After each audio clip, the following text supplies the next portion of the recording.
खबरें अब तक, powered by fly apparent, the journey beyond your imagination. नमस्कार, मैं ऋचा सिंह और आप देख रहे हैं सी न्यूज भारत का खास प्रोग्राम खबरें अब तक।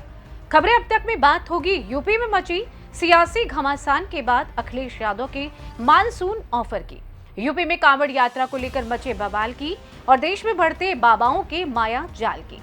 इसके अलावा आज राजनीति में क्या हुआ खास वो भी बताएंगे, लेकिन उससे पहले एक नजर हेडलाइंस पर। चंडीगढ़ एक्सप्रेस के 14 डिब्बे पटरी से उतरे। गोंडा जिले के गोंडा मनकापुर रेलखंड के बीच चंडीगढ़ एक्सप्रेस के 14 डिब्बे पटरी से उतर गए। हादसे में 4 लोगों की मौत की खबर है, जबकि 14 लोग जख्मी हो गए हैं। यात्रा करने से बचे। बांग्लादेश में भड़की हिंसा को देखते हुए भारतीय उच्चायोग ने जारी की एडवाइजरी। बांग्लादेश के प्रमुख शहरों में छात्र सरकारी नौकरियों में लागू कोटा प्रणाली में सुधार की मांग कर रहे हैं। प्रदर्शनकारी छात्रों का कहना है कि मौजूदा आरक्षण व्यवस्था सरकारी सेवाओं में मेधावी छात्रों के नामांकन को काफी हद तक रोक रही है। हरीश चौधरी की कविता सुनकर विधानसभा में हंगामा, सभा से बाहर निकलने पड़ रहे भाजपा विधायक। विधानसभा में अनुदान मांगों पर बहस के दौरान कांग्रेस विधायक हरीश चौधरी ने बजट की तुलना ठाकुर का कुआं कविता से की। हरीश चौधरी ने कहा, क्रांतिकारी कवि ओम प्रकाश वाल्मीकि ने ठाकुर का कविता के जरिए भेदभाव का दर्द बयां किया था। जानवी कपूर हुई अस्पताल में भर्ती, रिपोर्ट्स का दावा, फूड पॉइजनिंग का हुई शिकार। जानवी कपूर के प्रशंसकों के लिए चिंता करने वाली खबर सामने आ रही है। अभिनेत्री को कथित तौर पर फूड पॉइजनिंग के कारण अस्पताल में भर्ती कराया गया है। रिपोर्ट्स के मुताबिक गुरुवार को अभिनेत्री को कमजोरी महसूस होने के बाद अस्पताल ले जाया गया। शेयर बाजार फिर नए हाई पर, सेंसेक्स पहली बार 81,000 के पार। हफ्ते के तीसरे कारोबारी दिन सेंसेक्स पहली बार 81,000 का स्तर पार करने में सफल रहा। दूसरी ओर निफ्टी भी 24,800 का स्तर पार कर गया।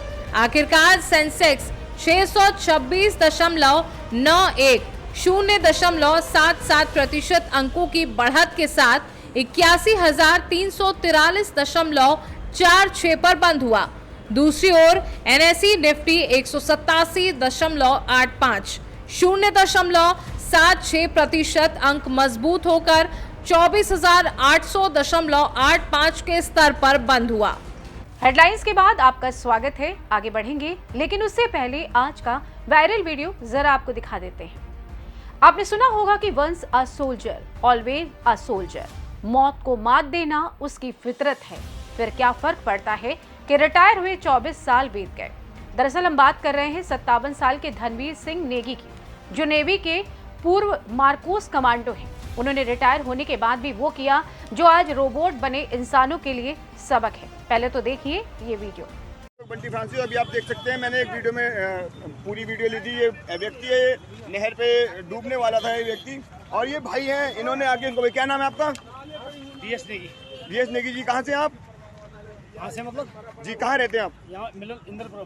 अच्छा, इंद्रपुरम रहते। तो आपको डर नहीं लगा जब आप इन्हें बचा रहे थे? कोई भी पब्लिक यहाँ देख रही थी और आप मैंने देखा कि आप अपनी जान की बाजी लगा के इनको बचा के लेकर आए हैं। नेवी का मरीन कमांडो। आपने की बहुत सैल्यूट है आपको सर, बिल्कुल। एक बार मैं चाहूंगा कि लोग तालियां बजा दें इनके लिए। भैया देखिए, ये इनके पिताजी हैं और ये आदमी हैं। दरअसल गाजियाबाद का इंद्रापुरम इलाका और गौर ग्रीन एवेन्यू के नजदीक बजबजाता नाला एक इंसान की जिंदगी के लिए मुसीबत बन गया। दरअसल इसमें एक शख्स डूब रहा था। गुजरता हुआ एक एक पल उसे मौत के नजदीक ले जा रहा था।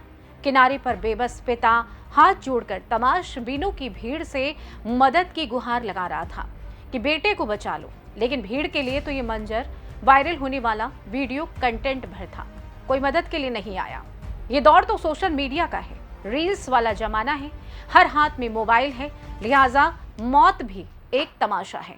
ऐसे में पूर्व मरीन कमांडो नेगी अपनी जान की परवाह ना करके पानी में कूद गए और लड़के की जान बचा ली।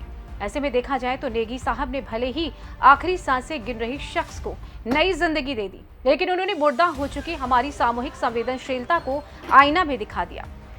दिख गया कि कैसे हमारे सीने में धड़कने वाला दिल संवेदनाओं का कब्रगाह बन चुका है। फिलहाल इसी के साथ हम रुक करेंगे हमारी खास रिपोर्ट्स की ओर।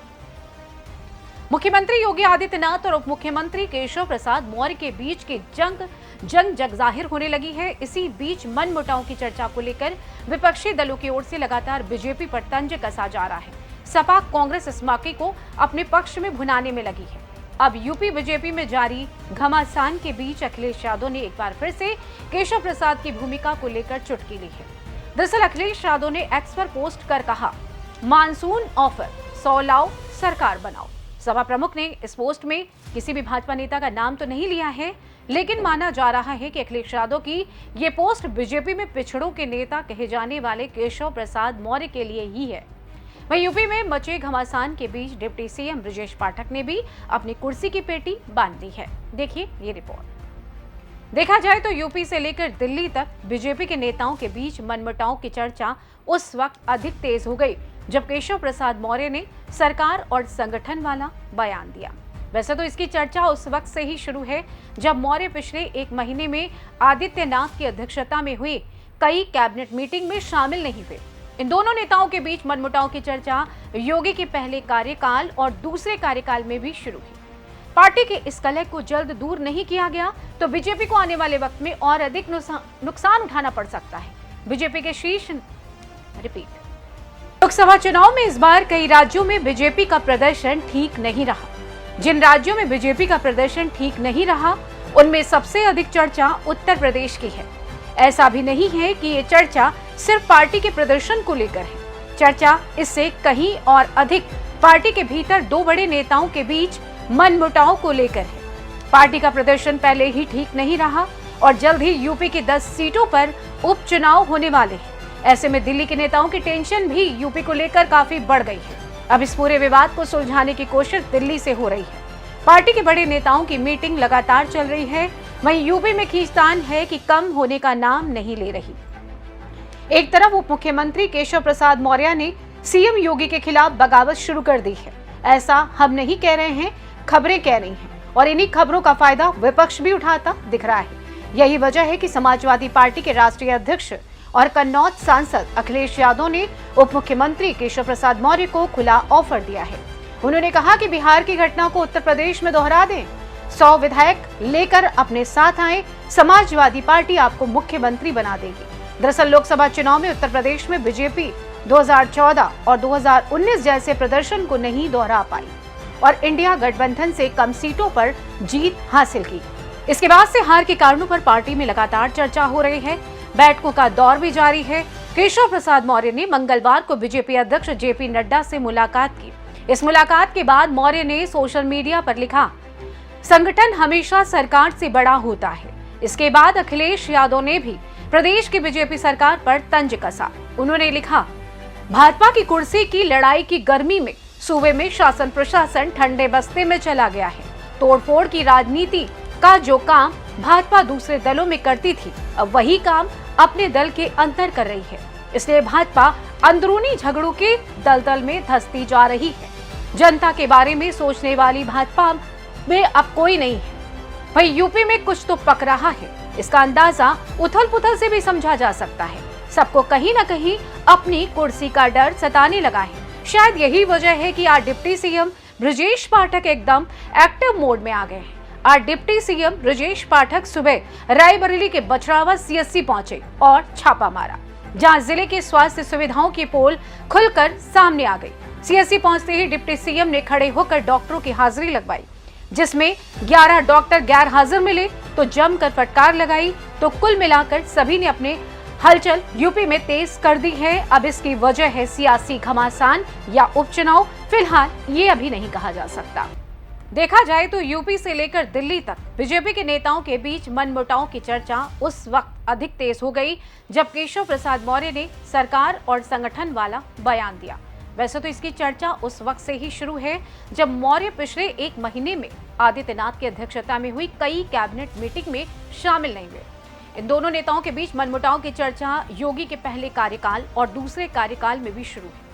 पार्टी के इस कलह को जल्द दूर नहीं किया गया तो बीजेपी को आने वाले वक्त में और अधिक नुकसान उठाना पड़ सकता है। वहीं भाजपा के शीर्ष नेतृत्व को भी ये बात पता है और इसलिए जल्द ही यूपी को लेकर एक नया प्लान सामने आने की पूरी गुंजाइश है। फिलहाल इसी के साथ हम रुक करेंगे अगली रिपोर्ट की ओर। 22 जुलाई से सावन शुरू होने वाला है और इसी के साथ 22 जुलाई से देश भर में कांवड़ यात्रा भी शुरू होने वाली है, जिसको लेकर प्रदेश की योगी सरकार काफी सक्रिय नजर आ रही है। सीएम योगी खुद बैठकें कर व्यवस्थाओं का जायजा ले रहे हैं। साथ ही सभी जिले के अधिकारियों और वहां के पुलिस प्रशासन को अपने अपने जिले में कांवड़ यात्रियों की सुरक्षा व्यवस्था और उनकी सुविधा के लिए कड़े निर्देश भी दिए हैं। इसी बीच मुजफ्फरनगर के एसएसपी अभिषेक सिंह ने ऐसा फरमान सुना दिया है जिससे सियासत तेज हो गई है। इस मामले में अब नेताओं की एंट्री हो गई है। क्या है वो फरमान, आइए आपको बताते हैं विस्तार से। अपने राशन की दुकानों या फिर किसी होटल ढाबे पर उनके नाम के लगे बोर्ड देखे होंगे जिससे आप उस दुकान की पहचान कर सके। लेकिन अगर हम आपसे ये पूछें कि क्या आपने कभी किसी सब्जी या फल के ठेले पर विक्रेता के नाम की लगी पर्ची देखी है तो शायद आपको भी सुनकर हैरानी होगी। लेकिन ऐसा ही कुछ इन दिनों हो रहा है यूपी के जिले मुजफ्फरनगर में। जी हाँ, कांवड़ यात्रा को लेकर योगी सरकार ने सुरक्षा व्यवस्था को लेकर अधिकारियों को कड़े दिशा निर्देश दिए हैं और इसी को लेकर मुजफ्फरनगर के एसएसपी अभिषेक सिंह कुछ ज्यादा ही गंभीर हो गए हैं, जिसके चलते उन्होंने जिले भर में ऐसा आदेश पारित कर दिया है कि पूरे जिले के साथ साथ प्रशासन में हड़कंप मच गया है। इतना ही नहीं, अब इस मामले ने राजनीतिक तूल पकड़ लिया है। एक के बाद एक राजनेता इस फरमान को लेकर योगी सरकार पर निशाना साध रहे हैं। आगे हम आपको कुछ बताएं, उससे पहले आप ये तस्वीर देखिए।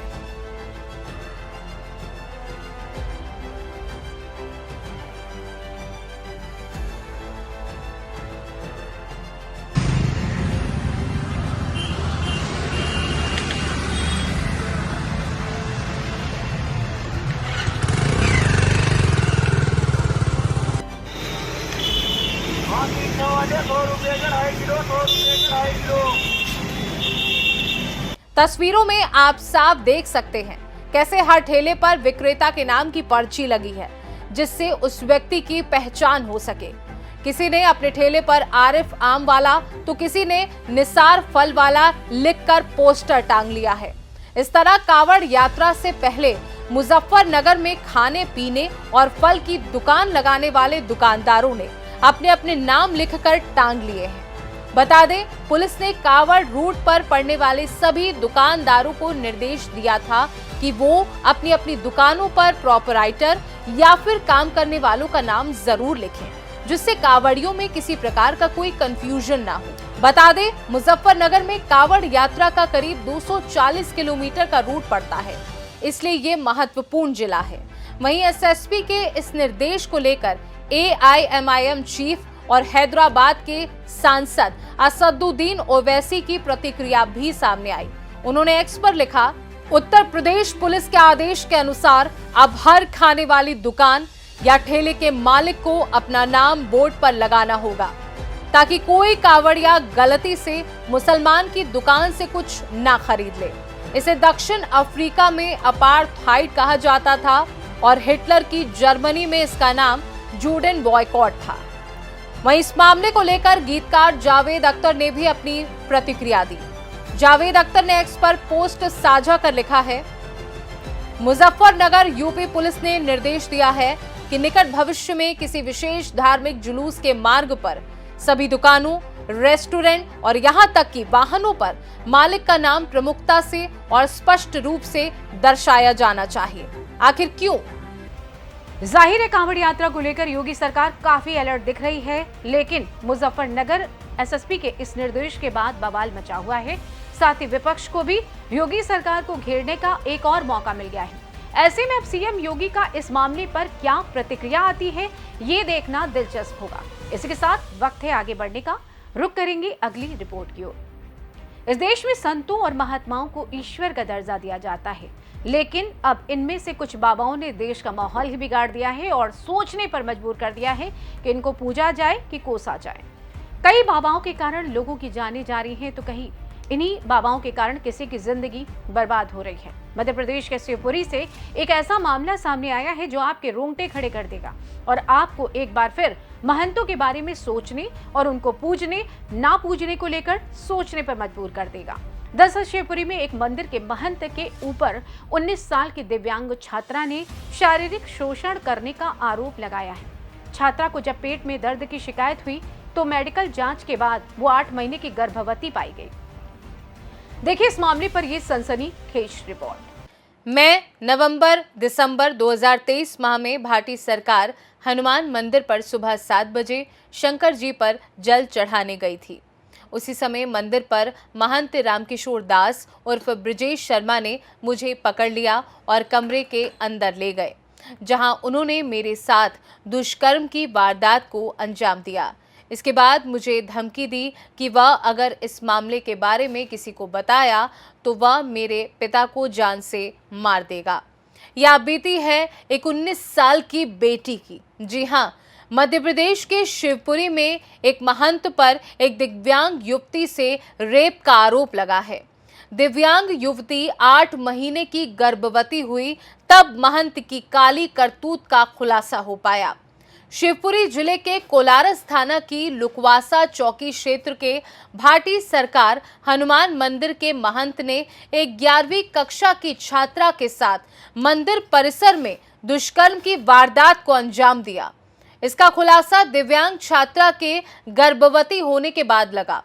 दिव्यांग छात्रा को महंत ने धमकी दी थी।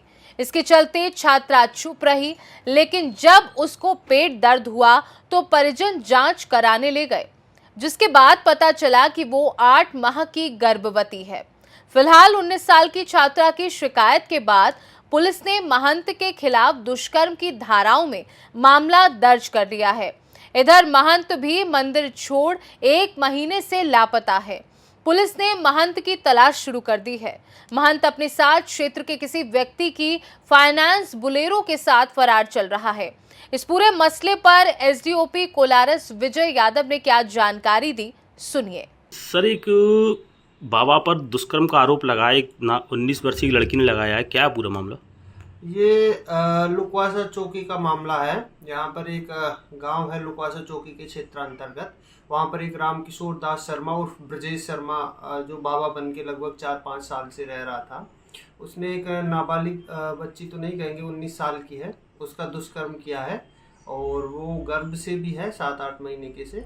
उसने आज हमें रिपोर्ट करी है तो हमने एक FIR पंजीबद्ध कर दी। 7-8 महीने से बच्चा गर्भ से था तो परिजनों को उसका पता नहीं चल सका क्या सर? हमें तो यही बताया गया है कि हमें पता नहीं चला था और लगभग 10-15 दिन पहले उन्होंने शायद कहीं चेक भी करवाया था, उसके बाद उन्हें कंफर्म हो गया था। तो घटना कहाँ की है सर? ये किस जगह? घटना लुकवासा चौकी क्षेत्र अंतर्गत एक गांव की। तो बाबा ने कहाँ पे इसके साथ दुष्कर्म किया? कहीं ले जाके किया उसी स्थान? मंदिर में ही दुष्कर्म किया था उसके। बाबा गिरफ्तार हुआ सर? बाबा की हम पतारसी कर रहे हैं। बाबा कहीं भाग गया पर हम जल्द उसको गिरफ्तार करेंगे। सर, बताया जा रहा है कि काफी महीने से लापता है बाबा तो इस स्थान से। बाबा लगभग 1.5 महीने से वहाँ से लापता है और बिना किसी को कुछ बताए वहाँ से चले गए हैं। अरे सर, क्या किन धाराओं में मामला दर्ज किया गया? 376 के अंतर्गत मामला दर्ज। शिवपुरी से सीनू संवाददाता विनोद सिकरवार की रिपोर्ट। देखा जाए तो पिछले दिनों भोले बाबा के धार्मिक समागम में मची भगदड़ में 100 से ज्यादा श्रद्धालुओं की मौत हो गई थी। इसके बाद से बाबाओं के अस्तित्व पर फिर से सवाल उठने लगा। ऐसे में बाबा हमारे देश के लिए अद्वितीय नहीं हैं। ऐसे में शिवपुरी के इस बाबा ने ऐसी काली करतूत के बाद फिर से एक नया सवाल खड़ा कर दिया है। तो ये तो थी खबरें अब तक की खास रिपोर्ट्स, लेकिन इसके अलावा जो खबरें आज रही चर्चा का विषय वो भी आपको बता देते हैं। आज एक प्रेस कॉन्फ्रेंस में भारतीय जनता पार्टी के राष्ट्रीय प्रवक्ता और राज्यसभा सदस्य सुधांशु त्रिवेदी ने राजनीतिक विमर्श में हिंसक बयानबाजी के बढ़ते इस्तेमाल पर चिंता व्यक्त की। उन्होंने कहा कि कब्र खुदेगी, मर जा, सर फोड़ देंगे जैसे शब्दों का प्रयोग किया गया और ये बात आज की नहीं है, ये विगत कई वर्षों से की जा रही है। उन्होंने कहा कि हिंसा और हत्या जैसे शब्दों का प्रयोग बंद होना चाहिए। वहीं आम आदमी पार्टी अक्टूबर में बिना किसी गठबंधन के अकेले हरियाणा विधानसभा चुनाव लड़ने के लिए तैयार है। पंजाब के सीएम भगवंत मान, आप सांसद संजय सिंह और डॉक्टर संदीप पाठक ने चंडीगढ़ में एक प्रेस कॉन्फ्रेंस में इसकी घोषणा की। इसके अलावा आज स्वयंभू धर्मगुरु सूरजपाल उर्फ नारायण साकार हरि उर्फ भोले बाबा का हाथरस कांड को लेकर बड़ा बयान सामने आया है। घटना पर अपनी चुप्पी तोड़ते हुए बाबा ने कहा कि वो 2 जुलाई की घटना के बाद से उदास हैं, उसे कौन रोक सकता है, जो होना ही है। वहीं उत्तरी कश्मीर के जिला कुपवाड़ा के केरन सेक्टर में सुरक्षा बलों और आतंकियों के बीच मुठभेड़ हुई। सुरक्षा बलों ने यहां 2 पाकिस्तानी आतंकियों को मार गिराया है, जो नियंत्रण रेखा से घुसपैठ कर प्रदेश में अशांति फैलाने का इरादा रखे हुए थे। इसके साथ ही नीट पेपर लीक मामले की सुनवाई से पहले सीबीआई को बड़ी सफलता हाथ लगी है। सीबीआई पेपर लीक गिरोह के सॉल्वर्स कनेक्शन तक पहुंच गई।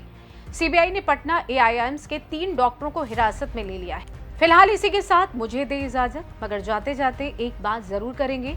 यूपी के गोंडा में आज दोपहर चंडीगढ़ से असम जा रही डिब्रूगढ़ एक्सप्रेस के 10 डिब्बे पटरी से उतर गए। गोरखपुर रेलखंड के मोतीगंज बॉर्डर पर हुए इस हादसे में 4 यात्रियों की मौत हो गई, जबकि 20 से ज्यादा पैसेंजर घायल हो गए। खास और दुख की बात यह है कि ये इस साल की तीसरी या चौथी रेल दुर्घटना है। 17 जून को भी पश्चिम बंगाल के सियालदह जाने वाली दार्जिलिंग में कंचनजंगा एक्सप्रेस की 4 बोगी मालगाड़ी की टक्कर के बाद पटरी से उतर गई थी। इससे पहले 17 फरवरी 2024 को दिल्ली के सराय रोहिल्ला रेलवे के पास एक मालगाड़ी के 10 डिब्बे पटरी से उतर गए थे। 2 जून 2024 को पंजाब के फतेहगढ़ साहिब में सर हिंद के माधोपुर के पास 2 मालगाड़ियां आपस में टकरा गई थी। ऐसे में सवाल उठता है कि आज के इस हाईटेक युग में आखिर पटरी पर ऐसे कैसे हादसे हो जाते हैं। ऐसे में सवाल उठता है कि आखिर देश में एक के बाद एक इतने हादसे क्यों हो रहे हैं। आखिर ट्रेनें पटरी से क्यों उतर जाती हैं? क्या इन हादसों को रोकने का हमारे पास कोई उपाय नहीं है?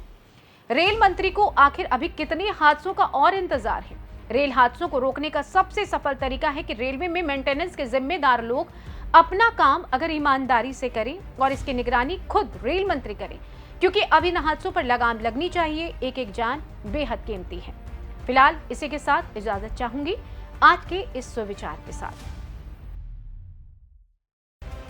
मुस्कुराहट वो आदत है जो हर समस्या का सबसे बड़ा समाधान है।